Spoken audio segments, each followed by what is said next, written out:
ഒന്ന് പത്രോസ് 3-ാം അധ്യായം 1-ാം വാക്യത്തിലേക്ക് നമ്മുടെ ശ്രദ്ധയെ കൊണ്ടുവരാം.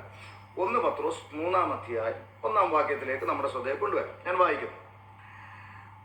ഭാര്യമാരെ, നിങ്ങളുടെ ഭർത്താക്കന്മാർക്ക് കീഴടങ്ങിയിരിപ്പിൻ. അവരിൽ വല്ലവരും വചനം അനുസരിക്കാത്ത പക്ഷം ഭയത്തോടു കൂടിയ നിങ്ങളുടെ നിർമ്മലമായ നടപ്പ് കണ്ടറിഞ്ഞ് വചനം കൂടാതെ ഭാര്യമാരുടെ നടപ്പിനാൽ ചേർന്നു വരാൻ ഇടയാകും. അടുത്തത്, നിങ്ങളുടെ അലങ്കാരം തലമുടി പിന്നുന്നതും പൊന്നണിയുന്നതും വസ്ത്രം ധരിക്കുന്നതും ഇങ്ങനെ പുറമേ ഉള്ളതല്ല, സൗമ്യതയും സാവധാനതയുള്ള മനസ്സെന്ന അക്ഷയഭൂഷണമായ ഹൃദയത്തിന്റെ ഗൂഢമനുഷ്യൻ തന്നെ ആയിരിക്കണം. ഓക്കെ, ഇങ്ങനെ ഉള്ളതല്ല നിങ്ങളുടെ അലങ്കാരം, അല്ല എന്ന് പത്രോസ് പറഞ്ഞു.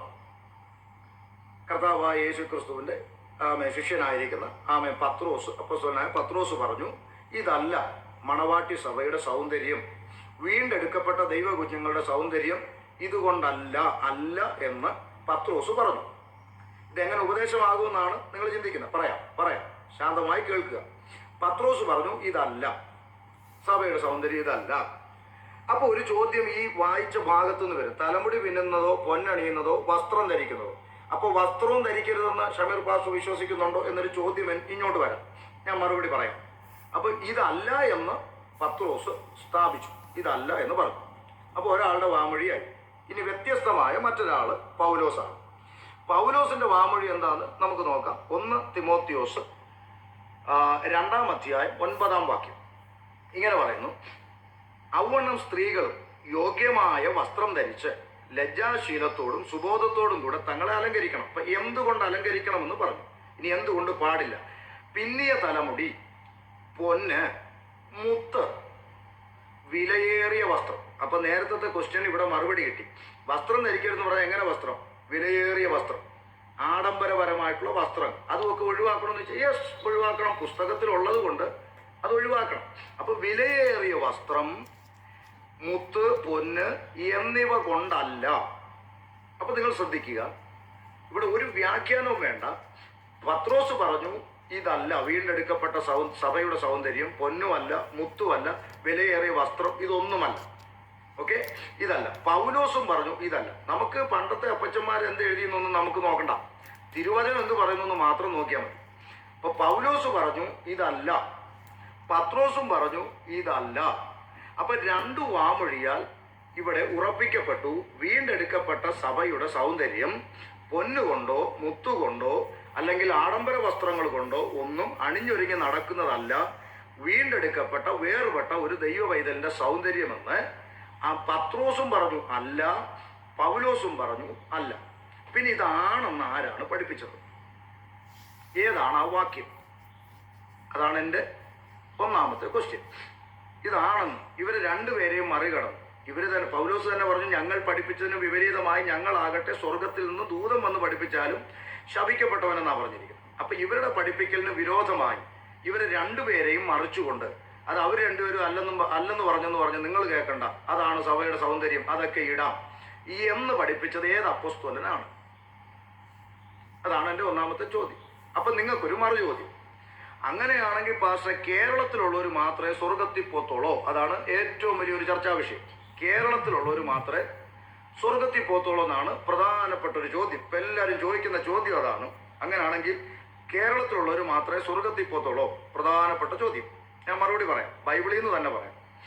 ആ പത്രോസിന്റെ ലേഖനം താഴോട്ടൊന്ന് വായിച്ചാൽ മതി, അവിടെ കൊണ്ട് നിർത്തരുത്, താഴോട്ട് വായിക്കണം. സൗമ്യതയും സാവധാനതയുമുള്ള മനസ്സ് എന്ന അക്ഷയഭൂഷണമായ ഹൃദയത്തിന്റെ ഗൂഢമനുഷ്യൻ തന്നെ ആയിരിക്കണം, അത് ദൈവസന്നിധിയിൽ വിലയേറിയതാകുന്നു. അടുത്ത വാചകം കാതു തുറന്ന് കേട്ടോണം. ഇങ്ങനെയല്ലോ പണ്ട് ദൈവത്തിൽ പ്രത്യാശ വച്ചിരുന്ന വിശുദ്ധ സ്ത്രീകൾ തങ്ങളെ തന്നെ അലങ്കരിച്ചു പോന്നത്. ഇങ്ങനെയല്ലോ പണ്ടും കേരളത്തിലുള്ള അമ്മച്ചിമാര് ആഭരണം ഊരി ജീവിച്ചിരുന്നത് എന്നല്ല വചനം. ഇങ്ങനെയല്ലോ പണ്ടും ദൈവത്തിൽ പ്രത്യാശ വെച്ചിരുന്ന വിശുദ്ധ സ്ത്രീകൾ പണ്ടും ഇങ്ങനെ തന്നെ അലങ്കരിച്ചിരുന്നത്. അങ്ങനെ തന്നെയാ. അപ്പൊ ഇത് ആർക്കാണ് ആപ്ലിക്കബിൾ ആയിട്ടിരിക്കുന്നത്? കർത്താവായ യേശു ക്രിസ്തുവാണ് സഭയുടെ പ്രത്യാശ. എന്നെ ചേർക്കുവാൻ കർത്താവായ യേശു ക്രിസ്തു വരും എന്ന ദൈവത്തിൽ പ്രത്യാശയുള്ള വിശുദ്ധ സ്ത്രീകൾക്കാണ് ഇത് ആപ്ലിക്കബിൾ. അല്ലാത്തവർ നിങ്ങൾ ഇതിനകത്ത് ഇട്ട് നടക്കുവോ, കുണുക്കിട്ട് നടക്കുവോ, കുണുങ്ങിച്ചാടി നടക്കുവോ, എന്ത് വേണമെങ്കിലും ചെയ്തോ, അതിനൊന്നും നമുക്ക് പ്രശ്നവും ഇല്ല, വിമർശനവും ഇല്ല. പക്ഷേ ഈ രണ്ട് കാര്യങ്ങൾ, സഭയുടെ പ്രത്യാശ, കർത്താവായ യേശു ക്രിസ്തു എന്നെ ചേർക്കാൻ വരും എന്ന് ദൈവത്തിൽ പ്രത്യാശയുള്ള സ്ത്രീകൾ, വിശുദ്ധ സ്ത്രീകൾ. ഇത് രണ്ടും അല്ലെങ്കിൽ നിങ്ങൾക്ക് എന്തും ആകാമെന്നേ, നിങ്ങൾക്ക് പ്രശ്നമൊന്നുമില്ല. നിങ്ങൾക്ക് കർത്താവ് വരുമെന്നും എന്നെ ചേർക്കുമെന്നുള്ള പ്രത്യാശയൊന്നും ഇല്ലെങ്കിൽ നിങ്ങൾക്ക് എങ്ങനെയും നടക്കാം. രണ്ട് വിശുദ്ധ സ്ത്രീകൾ. എന്താ വിശുദ്ധ സ്ത്രീകൾ? രക്ഷിക്കപ്പെട്ട് സ്നാനപ്പെട്ട് പാപത്തോട് വേർപെട്ട് ആത്മാവിൽ ദൈവത്തെ ആരാധിക്കുന്നവരെയാണല്ലോ അങ്ങനെ ബൈബിൾ പുതിയ നിയമം സംബോധന ചെയ്തിരിക്കുന്നത്. ആ അനുഭവത്തിൽ വന്ന വിശുദ്ധ സ്ത്രീകൾ, അവർക്കൊരു പ്രത്യാശയുണ്ട്, കർത്താവ് താമസം കൂടാതെ വരും. ആ പ്രത്യാശയോടെ കാത്തിരിക്കുന്ന വിശുദ്ധ സ്ത്രീകൾ പണ്ടും ഇങ്ങനെ തന്നെ അലങ്കരിച്ചിരുന്നെന്ന് ബൈബിൾ പറയുന്നു. ഇനി ഈ ബൈബിളിൽ എഴുതിയിരിക്കുന്ന ഈ ലേഖനം കേരളത്തിലെ അമ്മച്ചിമാരുടെ പശ്ചാത്തലത്തിലാണോ എഴുതിയത്? അല്ല, നിങ്ങളെയൊക്കെ പറച്ചിൽ കേട്ടാൽ ഇത് കേരളത്തിലുള്ള പെണ്ണുങ്ങളോടാണ് എഴുതിയത്, അതുകൊണ്ടാണ് കേരളത്തിലെ പെണ്ണുങ്ങൾ അനുസരിച്ചെന്ന്. വിദേശത്തുള്ളവർക്ക് ഇത് പറ്റത്തില്ലെന്നാണ് പറയുന്നത്. ഈ അടുത്തിടയ്ക്ക് ഒരു റവറൻഡ് ഡോക്ടർ പറഞ്ഞു, വെഡ്ഡിങ് റിംഗ് ഇല്ലാതെ സുന്ദരനായ ചെറുപ്പക്കാരൊക്കെ നടന്നു പോയാൽ വേറെ പെണ്ണുങ്ങളൊക്കെ വന്ന് തോളെ പിടിക്കുമെന്നോ. ഞാൻ അമേരിക്കയിൽ 2 തവണ പോയ ആളാണ്. ഞാൻ പോയിട്ട് മലയാളി ചർച്ചുകളിലാണ് അധികം പ്രസംഗിച്ചത്. അവിടെ ഞാൻ താമസിച്ച വീടുകളും എന്നെ കൈക്കൊണ്ട വീടുകളിലുമെല്ലാം അനേക ദൈവമക്കളാകുന്ന സഹോദരിമാര് എത്രയോ വർഷങ്ങളായി ഒരു വെഡ്ഡിങ് റിങ്ങോ ഒരു താലിമാല ഇതൊന്നുമില്ലാതെ അവിടെ ഇന്നും ജീവിക്കുന്നു. പാതിരാത്രി ഇറങ്ങി നടക്കുന്നു, ഡ്യൂട്ടിക്ക് പോകുന്നു, നൈറ്റ് ഡ്യൂട്ടി കഴിഞ്ഞ് തിരിച്ചു വരുന്നു, ഡേ ഡ്യൂട്ടിക്ക് പോകുന്നു. അവരെ ആരും ഇന്ന് വരെ തോണ്ടാനും പിടിക്കാനും കട്ടുകൊണ്ട് പോകാനും ചെന്നതായിട്ട് ഞാനിതുവരെ കേട്ടിട്ടില്ല. പിന്നെ കേരളത്തിലുള്ളവർ മാത്രമേ ഉള്ളൂ എന്ന് നിങ്ങൾ ചോദിക്കുന്നതിൻ്റെ കാരണം, നിങ്ങൾ കേരളത്തിലുള്ളവർ മാത്രമേ ആഭരണം ഇടാതെ കണ്ടിട്ടുള്ളൂ. ഞാൻ പല സ്ഥലങ്ങളിൽ പോയിട്ടുണ്ട്, മിഡിൽ ഈസ്റ്റിൽ പോയിട്ടുണ്ട്. അവിടെ എത്രയോ സഭകളുണ്ട് ഈ ആഭരണ വർജനം കൃത്യ ഉപദേശമായി പഠിപ്പിക്കുന്ന എത്രയോ സഭകളുണ്ട്. വടക്കേ ഇന്ത്യയിലെ കാര്യം പറയും. വടക്കേ ഇന്ത്യയിൽ എത്രയോ സഭകളുണ്ട്. നിങ്ങൾക്കറിയാത്തത് കൊണ്ടാണ്. വടക്കേ ഇന്ത്യയിൽ എത്രയോ സഭകൾ ആഭരണ വർജനം ഉപദേശമായി പഠിപ്പിച്ചുകൊണ്ട് തന്നെ വേർപെട്ടു പോകുന്ന സഭകൾ വടക്കേ ഇന്ത്യയിൽ ഏതെല്ലാം സ്ഥലങ്ങളിലുണ്ട്. നിങ്ങൾ ഈ കേരളത്തിലുള്ള ആളുകളെ മാത്രമേ കാണാൻ ശ്രമിക്കുന്നുള്ളൂ എന്നുള്ളതാണ് വിഷയം. അല്ലെങ്കിൽ കേരളത്തിൽ മാത്രമേ ഇത് പഠിപ്പിക്കാൻ ശ്രമിക്കുന്നുള്ളൂ എന്നുള്ളതാണ് വിഷയം. പഠിപ്പിക്കേണ്ടതുപോലെ പഠിപ്പിച്ചാൽ ഏത് സ്ഥലത്തായാലും ഈ ലോകത്തെയും ലോകത്തിലുള്ളതിനെയും സെക്കൻഡറി എന്ന് എണ്ണിക്കൊണ്ട് കർത്താവിനെയും കർത്താവിൻ്റെ വരവിനെയും പ്രത്യാശ വയ്ക്കുന്നവർക്കെല്ലാം ഇത് ചപ്പന്നും ചവറന്നും എണ്ണുവാനായിട്ട് കഴിയും. അപ്പം ഇത് വേദപുസ്തകത്തിലെ വാക്യത്തിൻ്റെ അടിസ്ഥാനത്തിലാണ് ഞാൻ പറയുന്നത്. പൗലോസും പറയുന്നു ഇതല്ല സഭയുടെ സൗന്ദര്യം, പത്രോസും പറയുന്നു അല്ല. ഇവർ രണ്ടുപേരുടെയും വാമൊഴിയാൽ ഉറപ്പിക്കാമെന്നും ദൈവവചനം പറയുന്നു. അപ്പോൾ ഇവരെ രണ്ടുപേരെയും ഓപ്പോസിറ്റ് ചെയ്തുകൊണ്ട് ആരാണ് നിങ്ങളെ ഇതാണെന്ന് പഠിപ്പിച്ചത്? സഭയുടെ സൗന്ദര്യം ഇങ്ങനെയൊക്കെയാണ്, കുഴപ്പമൊന്നുമില്ലെന്ന് ആണെന്ന് പഠിപ്പിച്ചത് ആര്? എൻ്റെ ഒരു ക്വസ്റ്റ്യൻ.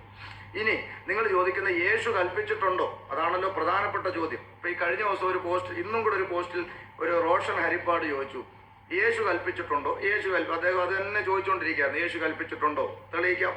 യേശു കൽപ്പിച്ചിട്ടുണ്ടോ? തെളിയിക്കാം. അപ്പോസ്തലനായ പൗലോസ് നിങ്ങളുടെ തലമുടി വില്ലുന്നതോ പൊന്നണിയുന്നതോ മുത്ത് വിലയേറിയ വസ്ത്രം എന്നിവ കൊണ്ടല്ല അലങ്കരിക്കേണ്ടതെന്ന് പൗലോസ് 1 തിമോത്തിയോസ് 2-ാം അധ്യായം 9-ാം വാക്യത്തിൽ പറഞ്ഞല്ലോ. ഇനി അറിയേണ്ടത് യേശു കൽപ്പിച്ചിട്ടുണ്ടോന്നല്ലേ? വായിച്ച് കേൾപ്പിക്കാം. 1 തിമോത്തിയോസ് 1-ാം അധ്യായം 1-ാം വാക്യം വായിച്ച് കേൾപ്പിക്കുക, കേട്ടോണം. നമ്മുടെ രക്ഷിതാവായ ദൈവത്തിൻ്റെയും നമ്മുടെ പ്രത്യാശയായ ക്രിസ്തുയേശുവിൻ്റെയും കൽപ്പന പ്രകാരം. വീട്ടിൽ ബൈബിൾ ഉണ്ട്, എടുത്തു വായിച്ചു. നമ്മുടെ രക്ഷിതാവായ ദൈവത്തിൻ്റെയും നമ്മുടെ പ്രത്യാശയായ, നേരത്തെ ഞാൻ പറഞ്ഞു നമ്മുടെ പ്രത്യാശ യേശു ക്രിസ്തുവാണ്, അത് താണ്ട് ഇവിടെ എഴുതി വെച്ചേക്കുക. നമ്മുടെ പ്രത്യാശയായ ക്രിസ്തുയേശുവിൻ്റെയും കൽപ്പന പ്രകാരം ക്രിസ്തുയേശുവിൻ്റെ അപ്പോസ്തലനായ പൗലോസ് വിശ്വാസത്തിൽ നിജപുത്രനായ തിമോത്തിയോസിന് എഴുതുന്നത്. ഇപ്പം ആരുടെ കൽപ്പനയാണ് പൗലോസ് പറഞ്ഞത്? അപ്പം നിങ്ങൾക്കിനി എന്താ വേണ്ടത്? യേശു ക്രിസ്തുവിൻ്റെ കൽപ്പനയായിട്ടാണ് ഞാനിത് പറയുന്നതെന്ന് പറഞ്ഞ് ടൈറ്റിൽ എഴുതിക്കൊണ്ടാണ് പൗലോസ് തിമോത്തിയോസിനോട് ഈ പറഞ്ഞത്, സഭയുടെ അലങ്കാരം ഇതല്ലെന്ന് പറഞ്ഞത്. അപ്പൊ നിങ്ങൾക്ക് ഇനിയിപ്പോൾ എന്ത് വേണം? അപ്പൊ യേശു ക്രിസ്തുവിന്റെ കൽപ്പനയല്ലേ ഇത്? ഉപദേശമാക്കാൻ സ്ഥാപിക്കില്ലേ? അപ്പൊ യേശു ക്രിസ്തുവിന്റെ കൽപ്പന പ്രകാരം പൗലോസ് നമ്മളോട് പറഞ്ഞൊരു കാര്യം ഉപദേശമായി സ്വീകരിക്കാൻ നമുക്ക് പറ്റുന്നില്ലെങ്കിൽ യേശു ക്രിസ്തുവിന്റെ കൽപ്പന നമ്മൾ അനുസരിക്കുന്നില്ല എന്നാണ് നമ്മൾ വാദിക്കുന്നത്. അപ്പൊ ഇത് യേശു ക്രിസ്തുവിന്റെ കൽപ്പനയാണ്. അപ്പോസ്തലനായ പൗലോസും പത്രോസും ഒരുപോലെ പഠിപ്പിച്ചതാണ്.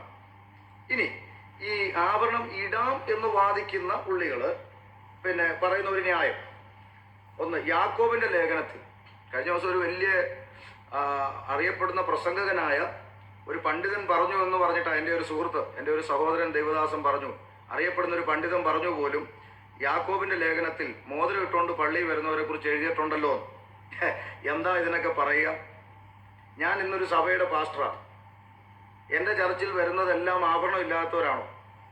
എൻ്റെ സഭയിൽ ആദ്യമായിട്ട് ചിലപ്പോൾ എൻ്റെ എൻ്റെ സഭയുടെ താഴ്വശത്ത് ഒരു ഷോപ്പ് നടത്തുന്നത് ഇവിടുത്തെ പഞ്ചായത്ത് മെമ്പറാണ്. ആ പഞ്ചായത്ത് മെമ്പർ ചിലപ്പോൾ ആരാധനയുടെ ശബ്ദമൊക്കെ കേൾക്കുമ്പോൾ ചിലപ്പോൾ എൻ്റെ ചർച്ചിലോട്ട് കയറി വരാറുണ്ട്. ആ പഞ്ചായത്ത് മെമ്പറുടെ കാതിൽ കമ്മലും കഴുത്തെ മാലയൊക്കെ കിടപ്പുണ്ട്. അതുകൊണ്ട് എന്താ പ്രശ്നം? അപ്പോൾ യാക്കോബ് അവിടെ ചോദിക്കുന്ന ചോദ്യത്തിൻ്റെ ദൂത് എന്താണ്? നിങ്ങളുടെ സഭയിൽ മോതിരം ഇട്ടുകൊണ്ട് ഒരുത്തം വരുമ്പോൾ അവനോട് ഓടിച്ചെന്ന് കെട്ടിപ്പിടിച്ചാൽ അന്ന ഉണ്ടെന്ന് പറഞ്ഞ് സ്വീകരിക്കുകയും, ദരിദ്രനായ സഹോദരൻ വരുമ്പോൾ അവനോട് അങ്ങോട്ട് മാറി നിൽക്കുന്നു പറയുകയും ചെയ്യുന്ന മുഖപക്ഷം നിങ്ങളുടെ ഇടയിൽ ഉണ്ടാകരുത് എന്നാണ് യാക്കോബ് പറഞ്ഞു. അത് രക്ഷിക്കപ്പെട്ടവനെ കുറിച്ചാണോ?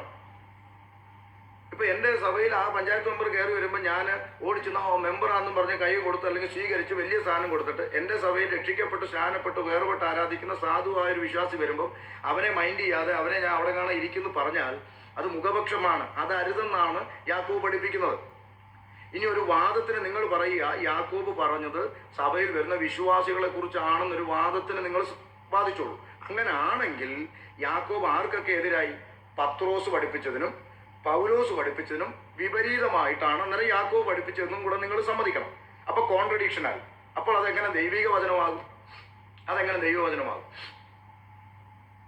അപ്പൊ നമുക്ക് ചെയ്യാൻ പറ്റാത്ത ഒരു കാര്യമായതുകൊണ്ട് അതിനെ സാധൂകരിക്കാൻ വാക്യം തപ്പി നടന്ന് എങ്ങനെയും ഇത് സ്ഥാപിച്ചെടുക്കണം. ഞാനൊരു കാര്യം നിങ്ങളോട് പറയാം.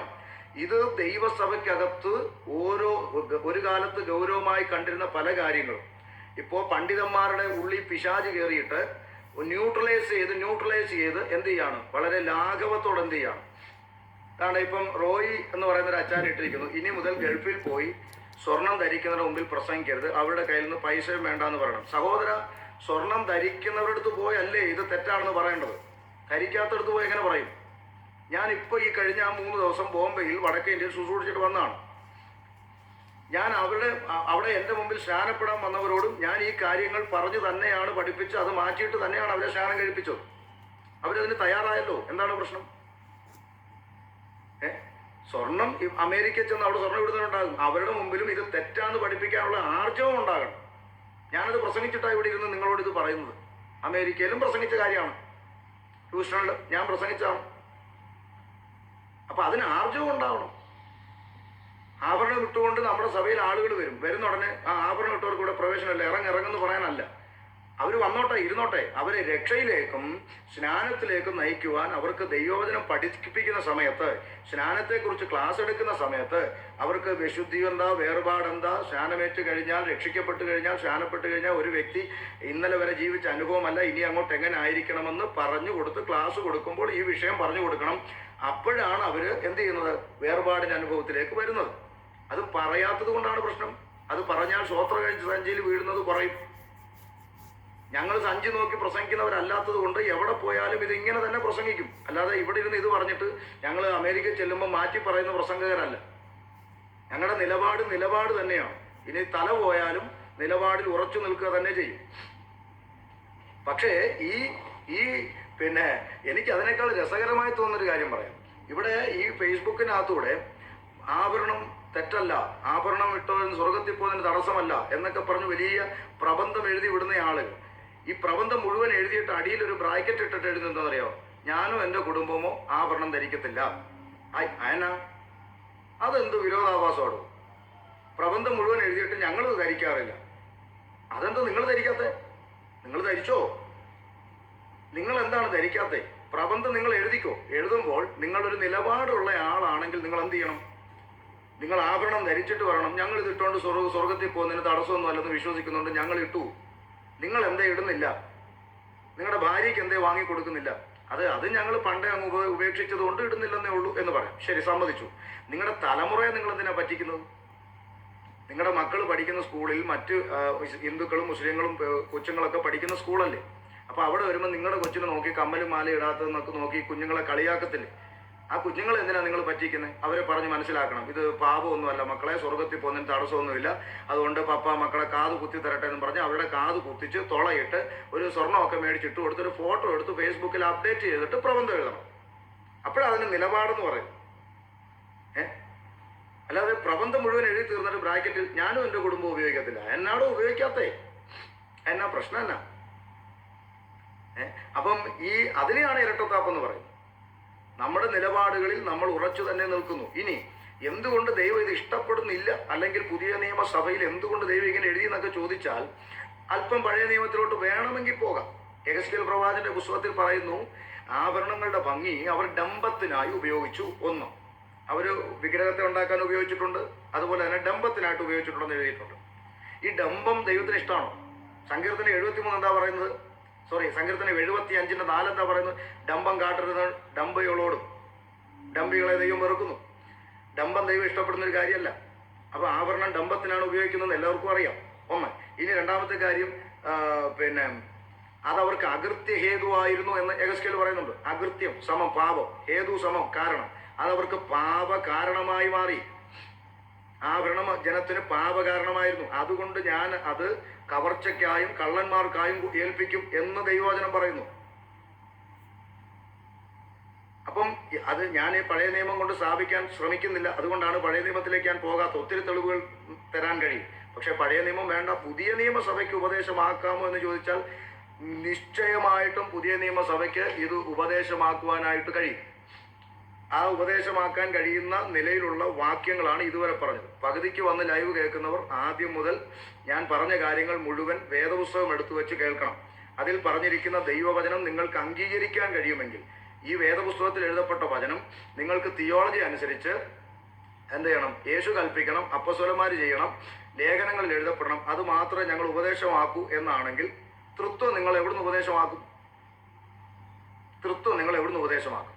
പിതാവിൻ്റെയും പുത്രൻ്റെയും പരിശുദ്ധാത്മാവിൻ്റെ നാമത്തിലുള്ള സ്നാനം നിങ്ങൾ എങ്ങനെ ഉപദേശമാക്കും? അതുപോലെ തന്നെ മദ്യപിക്കരുത്, പുകവലിക്കരുതെന്ന് പറയുന്നത് നിങ്ങൾ എങ്ങനെ ഉപദേശമാക്കും? അപ്പോൾ പുതിയ നിയമസഭയിൽ ദൈവസഭ, വീണ്ടെടുക്കപ്പെട്ട സഭ എങ്ങനെ ആയിരിക്കണം? രക്ഷിക്കപ്പെട്ട് സ്നാനപ്പെട്ട് വേർപെട്ട് ജീവിക്കുന്ന ദൈവസഭ കർത്താവിൻ്റെ കാഹളം ധ്വനിക്കുന്നവരെ സ്വർഗത്തിലല്ല ഭൂമിയിലാണ്. ഭൂമിയിലായിരിക്കുന്ന സഭ കർത്താവ് ചേർക്കുവാൻ വരുന്നത് വരെ ഈ ലോകത്തിലായിരിക്കുന്ന സഭ ലോകത്തിൽ നിന്ന് എങ്ങനെ വേർപെട്ട് നിൽക്കണം എന്ന് സഭയ്ക്ക് എഴുതപ്പെട്ട കമാൻഡിങ് ആണ്, ഉപദേശങ്ങളാണ് ലേഖനങ്ങൾ. ആ ലേഖനങ്ങളിൽ ഉപദേശം സ്വീകരിക്കത്തില്ലെങ്കിൽ സഭ പിന്നെ എന്തുപദേശമാണ് സ്വീകരിക്കുന്നത്? ആരുടെ ഉപദേശമാണ് സ്വീകരിക്കുന്നത്? ജബ്ബേസ് ഇസ്രായേൽ മക്കളോട് പറഞ്ഞ കാര്യങ്ങളെക്കുറിച്ച് കമൻറ്റുന്നുണ്ട്. നല്ലതാണ്, അനുഗ്രഹമാണ്. പക്ഷെ ഞാനിവിടെ പഴയ നിയമ ഭാഗങ്ങളൊന്നും എടുക്കാതെ പുതിയ നിയമ ലേഖനങ്ങളിൽ നിന്നാണ് ഞാനിവിടെ സ്ഥാപിച്ചത്. ആഭരണവർജനം ദൈവസഭയ്ക്ക് ഉപദേശമാണ് എന്ന് ഞാൻ സ്ഥാപിച്ചു. അതിന് തെളിവായ വാക്യങ്ങളും പറഞ്ഞു. ഇനി പത്രോസ് പറഞ്ഞതിനെയും പൗലോസ് പറഞ്ഞതിനെയും ഖണ്ഡിച്ചുകൊണ്ട് അല്ല അത് അങ്ങനല്ല ഇങ്ങനാകാമെന്ന് നിങ്ങളെ പഠിപ്പിച്ചത് ഏത് അപ്പോസ്തലനാണ്? അതിനാധാരമായ വാക്യം ഏതാണ്? യാക്കോബിന്റെ ലേഖനത്തിൽ കാണുന്ന വിഷയത്തിന്റെ മറുപടി ഞാൻ പറഞ്ഞു കഴിഞ്ഞു. ഇനി യാക്കോബ് വിശ്വാസികളെ കുറിച്ചാണ് പറഞ്ഞതെങ്കിൽ യാക്കോബ് പൗലോസിനും പത്രോസിനും എതിരാകുന്നു, ബൈബിൾ കോൺട്രഡിക്ഷൻ ആകുന്നു, അതിന്റെ ദൈവികത നഷ്ടപ്പെടുന്നു. അപ്പൊ അതുകൊണ്ട് അങ്ങനെ സ്ഥാപിക്കാനും കഴിയില്ല. പിന്നെ എന്താണ് ഇനി പറയുന്നത്? വെളിപ്പാടാണ്. ആലങ്കാരികമായി വെളിപ്പാടിൽ പറയുന്ന 7 പൊൻനിലവിളക്ക്, അത് 7 സഭയാണെന്ന് താഴോട്ട് തന്നെ എഴുതിയിട്ടുണ്ട്. പിന്നെയും പൊൻനിലവിളക്കി പിടിച്ചുകൊണ്ട് നിൽക്കുക. അതാണ്ട് വരുന്നു അടുത്തത്. സ്വർഗം പണിയപ്പെടുന്നത് സ്വർണം, തങ്കം, പ്രീഷ്യസ്, രത്നങ്ങൾ. വെളിപ്പാട് പുസ്തകത്തിൽ എഴുതിയിരിക്കുന്നതെല്ലാം അക്ഷരീകമാണോ? അങ്ങനെയാണോ നമ്മൾ പഠിക്കുന്നത്? സിംബോളിക്കലായി പറയുന്ന അനേക കാര്യങ്ങൾ വെളിപ്പാട് പുസ്തകത്തിലില്ലേ? യേശുക്രിസ്തു ഞാൻ വാതിലാകുന്നു എന്ന് പറഞ്ഞു. ഒരു വീട്ടിന്റെ വാതിലിളക്കി വെച്ച് മാലയിട്ടും എഴുതിരിയും കത്തി വെച്ചിട്ട് യേശുവെ വിളിക്കാൻ പറ്റുമോ? അപ്പോ സഭയ്ക്ക് നൽകപ്പെട്ട ഉപദേശം പഠിക്ക്. ഈ ഉപദേശത്തിൽ നിലനിൽക്കുന്നവരാണല്ലോ വെളിപ്പാടിൽ കാണുന്ന നിത്യതയിലേക്ക് കയറുന്നത്. അവിടെ സ്വർണ്ണമുണ്ടോ, ഇനി രത്നമുണ്ടോ, ആയിക്കോട്ടെ, ഉണ്ടെങ്കിൽ ആയിക്കോട്ടെ. അവിടോട്ട് കയറണമെങ്കിൽ ഈ ലേഖനങ്ങളിൽ എഴുതിയിരിക്കുന്ന ഉപദേശങ്ങളിൽ നിൽക്കണമല്ലോ, എന്നിട്ടല്ലേ അങ്ങോട്ട് കയറുന്നത്. ഈ ഉപദേശത്തിൽ നിൽക്കാതെ എങ്ങനെ അങ്ങോട്ട് കയറും? സ്വർണ്ണം ഉണ്ടെങ്കിൽ രത്നമോ തങ്കോ എന്തോ ആയിക്കോട്ടെ, കിരീടം മേടിച്ചു. പക്ഷെ അവിടെ പോയി ഇത് മേടിക്കണമെങ്കിൽ ഈ പറയുന്ന ഉപദേശത്തിൽ നിലനിൽക്കണമല്ലോ. അപ്പോ കോവിലൂർ സുരേഷ് പറഞ്ഞ പോലെ ഇത് പഠിപ്പിക്കുന്നവർ ആദ്യം ഇട്ട് കാണിക്കട്ടെ. അതിന് ആർജവമില്ല. കാരണം ഇങ്ങനെയുള്ള വിഷയങ്ങൾ എന്ത് ചെയ്യാനാ? നമുക്ക് പറ്റാത്ത വിഷയങ്ങളൊക്കെ നമ്മൾ പറയും യേശു പഠിപ്പിക്കണം, അപ്പസ്തോലൻ ചെയ്യണം, ലേഖനങ്ങളിൽ വേണം. നമുക്ക് പറ്റുന്ന വിഷയങ്ങളാണെങ്കിൽ അതിന് യേശു പഠിപ്പിച്ചില്ലെങ്കിലും കുഴപ്പമില്ല, ലേഖനങ്ങൾ ഉള്ളതായാലും കുഴപ്പമില്ല, എന്തായാലും കുഴപ്പമില്ല. അപ്പൊ അതിനെയാണ് ഇരട്ടത്താപ്പെന്ന് പറയുന്നത്. അപ്പൊ അതുകൊണ്ട് ഇത് ആദ്യം മുതൽ കേട്ടിട്ട് ഞാൻ ചോദിച്ചിരിക്കുന്ന ചോദ്യങ്ങളിൽ നിങ്ങൾക്ക് വാക്യസഹിതം പുതിയ നിയമത്തിലെ വാക്യങ്ങൾ പറഞ്ഞുകൊണ്ടാണ് ഞാൻ ഈ വിഷയം സ്ഥാപിച്ചത്. ആഭരണവർജനം വീണ്ടെടുക്കപ്പെട്ട വേർപെട്ട സഭയ്ക്ക് ഉപദേശമാണ്. ഇത് ഇത്രയും വർഷം 80 90 വർഷം പെന്തക്കോസിനകത്ത് പിതാക്കന്മാര് അവർക്ക് വട്ട് കയറിയൊന്നും ഊരിക്കളഞ്ഞൊന്നുമല്ല. അവർക്ക് വലിയ തിയോളജിയും പാണ്ഡിത്യവും ഡിഗ്രി ഒന്നും ഇല്ലെങ്കിലും അവർക്ക് കിട്ടിയ ദൈവിക വെളിപ്പാട് അതായിരുന്നു. അവർക്ക് ദൈവം കൊടുത്ത കാഴ്ചപ്പാടും ദർശനവും അതായിരുന്നു. ഈ 90 വർഷം 95 വർഷം ജീവിച്ചവർക്ക് വലിയ അബദ്ധം പറ്റി. ഇപ്പം ഇങ്ങോട്ട് ഈ ഇൻ്റർനെറ്റിലും യൂട്യൂബിലും ഗൂഗിളിലും കാണുന്ന ഓരോ ഉപദേശങ്ങൾ മലയാളത്തിലാക്കി അടിച്ചുകൊണ്ടിരിക്കുന്ന ഇവരുടെ ഉപദേശം കേട്ട് വേണം ഇനി ഒന്നേന്ന് രക്ഷിക്കപ്പെട്ട് സ്നാനപ്പെട്ട് സ്വർഗത്തിൽ 10 പേര് ചെല്ലാം. ഇത്രയും വർഷം ഈ നിന്നയും പരിഹാസവും ഉപദ്രവവും എല്ലാം സഹിച്ച് കെട്ടുതാലി പോലും പൊട്ടിച്ച് കർത്തൃമേശ എടുക്കണമെന്ന് പറഞ്ഞ് വില കൊടുത്ത് ഒക്കെ നിത്യത പ്രാപിച്ചിരിക്കുന്നവർക്കെല്ലാം പറ്റിയത് ആനമണ്ടത്തരം അല്ലേ? ആനമണ്ടത്തരം നടക്കട്ടെ. പിതാക്കന്മാരുടെ അതിർ നീക്കാതെ ആഭരണവർജനം പുതിയ നിയമസഭയ്ക്ക് ഉപദേശമാണ്. അല്ല എങ്കിൽ യേശു കൽപ്പിക്കണം, അപ്പോസ്തലന്മാർ ചെയ്യണം, ലേഖനങ്ങളിൽ എഴുതപ്പെടണമെങ്കിൽ ഞാൻ ഈ ലൈവിൽ മുൻപ് ചോദിച്ചിരിക്കുന്ന ചോദ്യങ്ങൾക്ക് വാക്യസഹിതമുള്ള ഉത്തരം തരണം. അങ്ങനെ